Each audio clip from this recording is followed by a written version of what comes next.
नमस्कार, the daily show में आपका स्वागत है। मैं हूं मुकेश कुमार। दोस्तों, भारतीय जनता पार्टी ने प्रतिपक्ष के नेता राहुल गांधी के खिलाफ एफआईआर दर्ज कराई है। इस एफआईआर में उन पर बहुत ही गंभीर धाराओं के तहत आरोप लगाए गए हैं। इन धाराओं के तहत अगर जुर्म साबित हो जाए तो राहुल गांधी को 7 साल तक जेल हो सकती है। लेकिन सवाल उठता है कि इस एफआईआर का होने क्या जा रहा है? क्या मोदी सरकार राहुल गांधी के खिलाफ कानूनी कार्रवाई करने के मामले में गंभीर है? ये एफआईआर साबित करती है। क्या उन्हें वो गिरफ्तार करने और जेल भेजने का मन बना चुकी है? अगर वो ऐसा करना चाहती है तो राहुल गांधी और उनकी पार्टी के सामने विकल्प क्या बचे हैं? क्या वे गिरफ्तारी टालने के लिए कोर्ट का रुख कर सकते हैं या फिर वे चाहेंगे कि गिरफ्तारी हो जाए, क्योंकि ये उनकी राजनीति के लिए एक वरदान भी साबित हो सकता है। तो आज हम इन्हीं सवालों पर बात करने जा रहे हैं और इसके लिए हमारे साथ हैं उत्तर प्रदेश के पूर्व डायरेक्टर जनरल विभूति नारायण राय जी। आपका कार्यक्रम में स्वागत है विभूति जी। अनम्यूट कर लीजिएगा। जी। धन्यवाद। जी, मेरा पहला सवाल है कि इस एफआईआर को आप कितनी गंभीरता से लेते हैं? ये फँसाने के लिए है, ये निपटाने के लिए है या ध्यान बाँटने के लिए?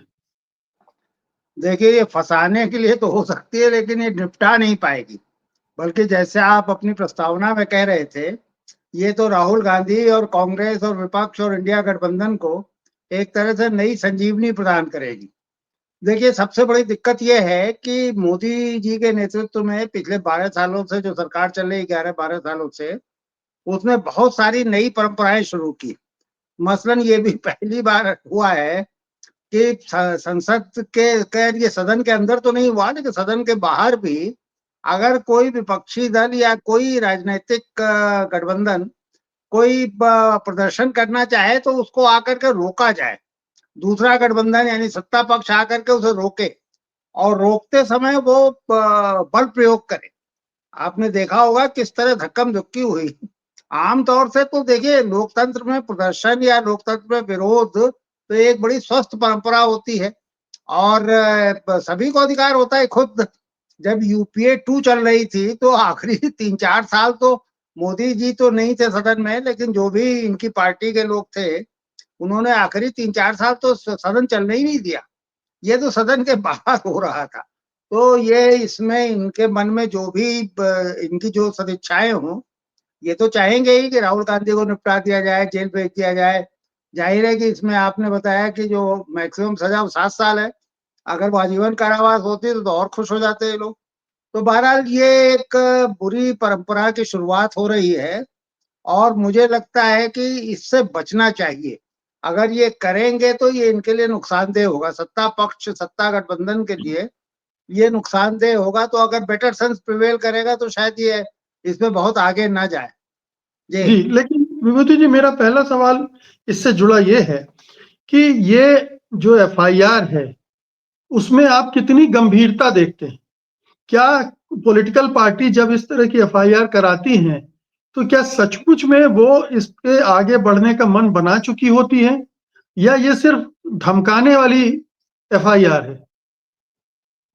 देखिए, आम तौर से तो पॉलिटिकल पार्टियाँ बहुत गंभीर होके अपने विपक्षियों के खिलाफ फौजदारी जैसे मामले नहीं दर्ज कराती हैं। लेकिन आप मोदी जी और उनके नेतृत्व वाले गठबंधन के लिए ये बात नहीं कह सकते। इसके पहले भी आपने देखा होगा किस तरह राहुल गांधी को ऐसे इस तरह के अपराधों के लिए गुजरात में सजा दी गई और हाई कोर्ट से भी बरकरार रही, जिन्हें हास्यास्पद कहा जा सकता है। अगर वो सुप्रीम कोर्ट ने दखलंदाजी न की होती, तो आज भी शायद राहुल गांधी जेल में ही होते। तो ये तो आम तो आपने जो सवाल पूछा, वो आम पॉलिटिकल पार्टियों के लिए तो सही है। लेकिन मोदी जी के नेतृत्व में जो पॉलिटिकल पार्टी या पॉलिटिकल डिस्पेंसेशन काम कर रहा है, उसके लिए सही नहीं है। वो तो चाहेंगे ही कि इन्हें अधिक से अधिक जेल में रखा जाए। लेकिन आप ये बड़ा दुर्भाग्यपूर्ण होगा। देखिए, जो आईपीसी पुरानी थी, आज भारतीय न्याय संहिता कही जाती है, उसमें फिजिकल जो आप ये इसमें तो एक फिजिकल ऑब्स्ट्रक्शन हुआ है जिसकी वजह से कई लोग गिरे। उसमें मल्लिकार्जुन खड़गे भी गिरे हैं, राहुल गांधी भी गिरे हैं और भाजपा के सांसद भी गिरे हैं। ये तो फिजिकल ऑब्स्ट्रक्शन था, लेकिन वर्बल तो बहुत सारे ऐसे वो होते हैं जो ऑफेंस की श्रेणी में आते हैं।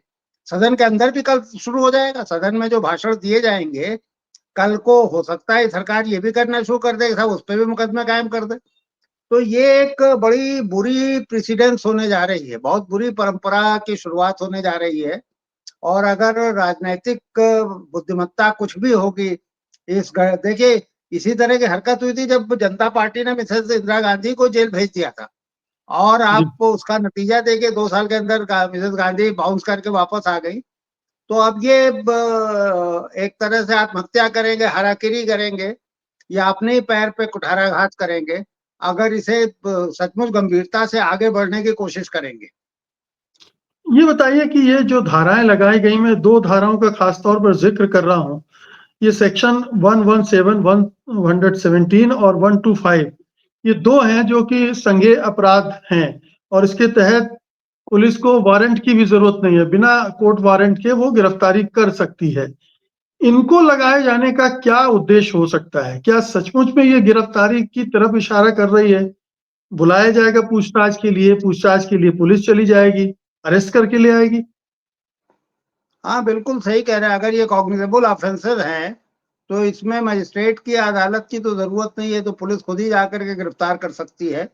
या जो इन्वेस्टिगेटिंग ऑफिसर है, वो उन्हें तलब करेगा, उनके बयान दर्ज करेगा, उनसे पूछताछ करेगा, वो गिरफ्तार कर लेगा, ये तो अधिकार है ही है।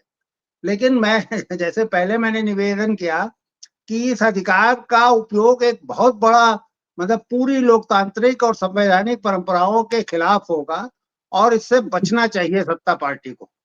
जी, लेकिन ये तो आदर्श स्थिति होगी। बचना तो पुलिस थाने तक पहुँचने से भी बचना चाहिए था।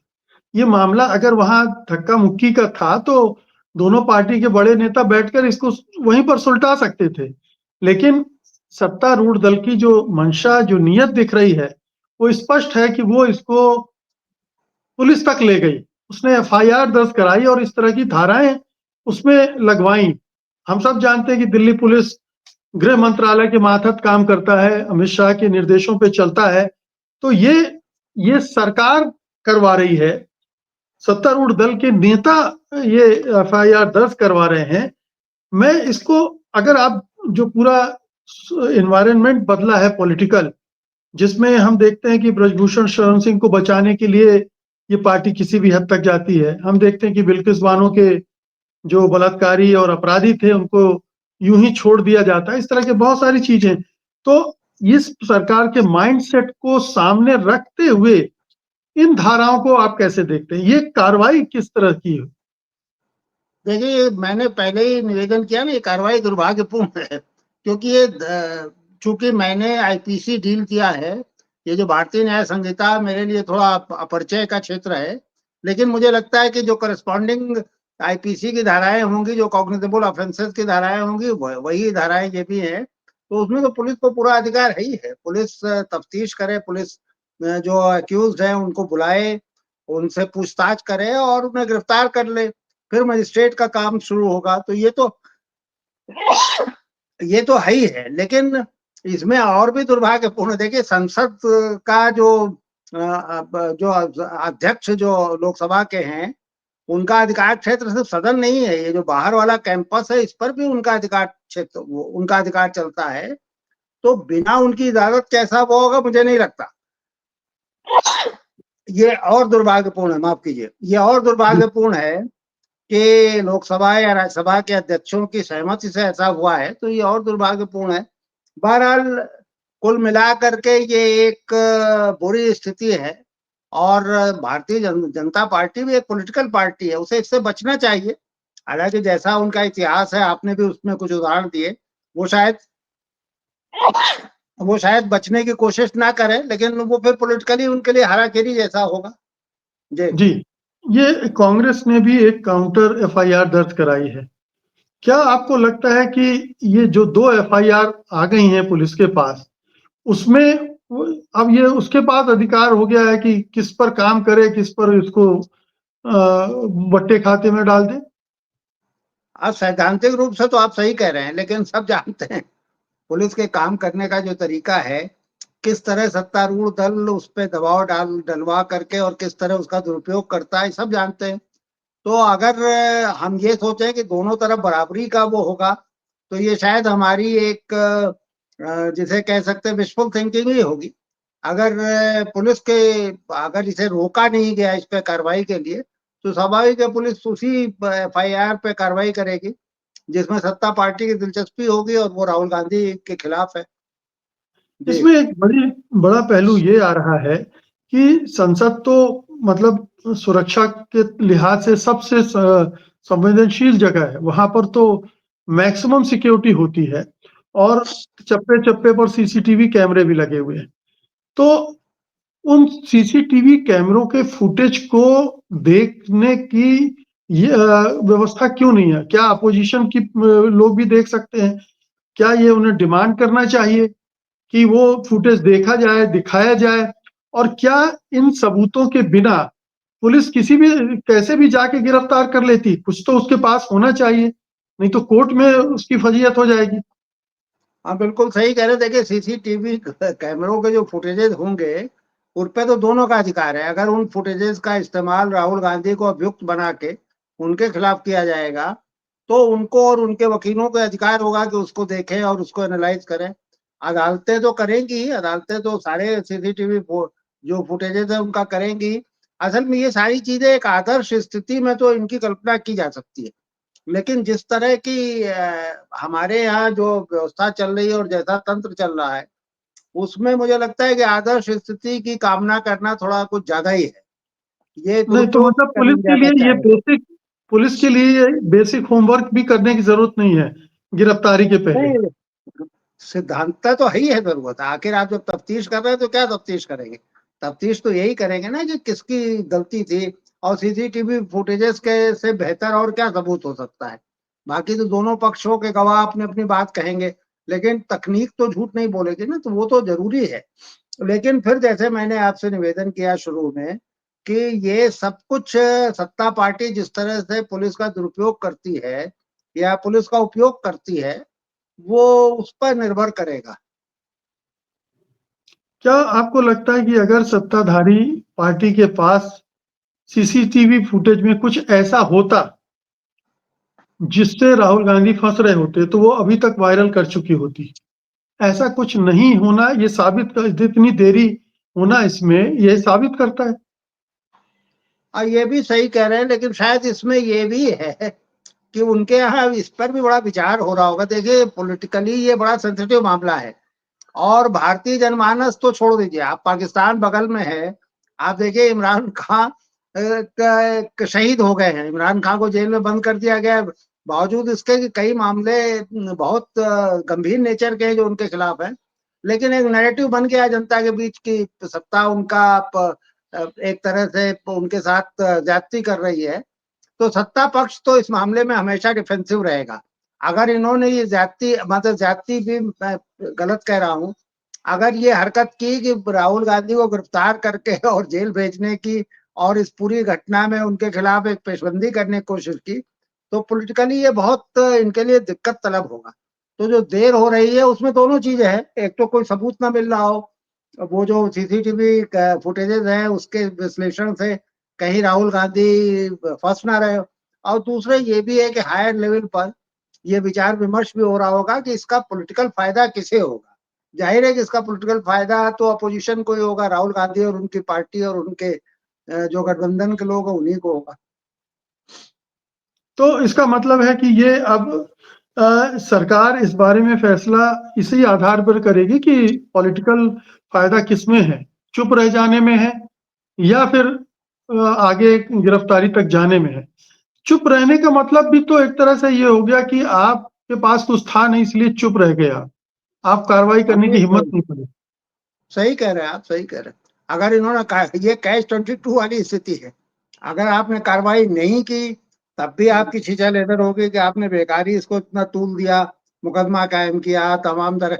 अच्छा, जिस तरह की चोटें हैं, देखिए सबसे अच्छी राय तो डॉक्टर ही दे सकता है, लेकिन कोई साधारण आदमी भी देख करके कह सकता है कि उस तरह गिरने से आईसीयू में पहुंचना तो थोड़ा एक बहुत एक्सट्रीम चीज लग रही है ना। इस देश में जो चिकित्सा की स्थिति है, गंभीर से गंभीर मरीजों को आईसीयू नहीं मिल पाता, तो आप आईसीयू में अगर वो पहुंच गए हैं दोनों सांसद भाजपा के, तो इससे थोड़ा-सा मन में कई बार आशंका पैदा होती है कि सच है भी कि नहीं।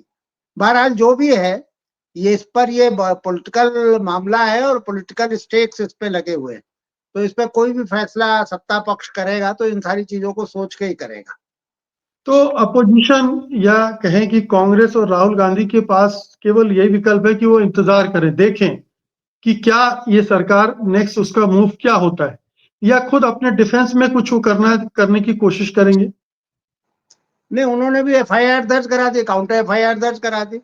ले इससे ज्यादा और क्या करेंगे? जनता को मोबिलाइज कर सकते हैं।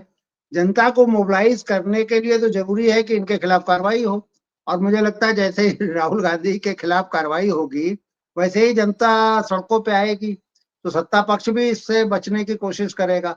बाकी तो जो उन्हें करना था वो कर दिया, उन्होंने भी एक काउंटर एफआईआर दर्ज करा दी। मुझे नहीं नहीं, लगता कि उस एफआईआर पर को कोई बहुत क्वेश कराने के लिए भी कोर्ट जा सकती है कांग्रेस, जो हाँ, वो जा एफआईआर सकते की। हैं। जी। जी हाँ, बिल्कुल, बिल्कुल। वो हाई कोर्ट जा सकते हैं, जा करके इस एफआईआर क्वैश कराने की भी कोशिश कर सकते हैं। जी। जी। तो कुल मिला के ये कि अब सरकार क्या करती है इसी पर हमें ध्यान देना चाहिए। अगले 2-3 दिन में कुछ अगर फैसले लेती है सरकार, या कुछ हलचल होती है, या फिर एक समझौते के लिए कोई पैगाम आता है कि इस मामले को रफा-दफा किया जाए। हालाँकि मोदी सरकार इस तरह के समझौतों में, सुलहनामों में, आपसी मेल-जोल में विश्वास नहीं करती। अभी तक विपक्ष के साथ उसने ऐसा कुछ किया नहीं है। लेकिन ये एक उसके लिए बेहतरी के लिए, अपनी बेहतरी के लिए, और अगर जो कहते हैं विनाश काले विपरीत बुद्धि, वो अगर हावी नहीं हुई है, तो डेफ़िनेटली वो कुछ बीच के रास्ते की तरफ भी आगे बढ़ना चाहेगी। बहुत-बहुत शुक्रिया विभूति जी, हमसे बातचीत करने के लिए आपका। धन्यवाद। धन्यवाद। नमस्कार। नमस्कार।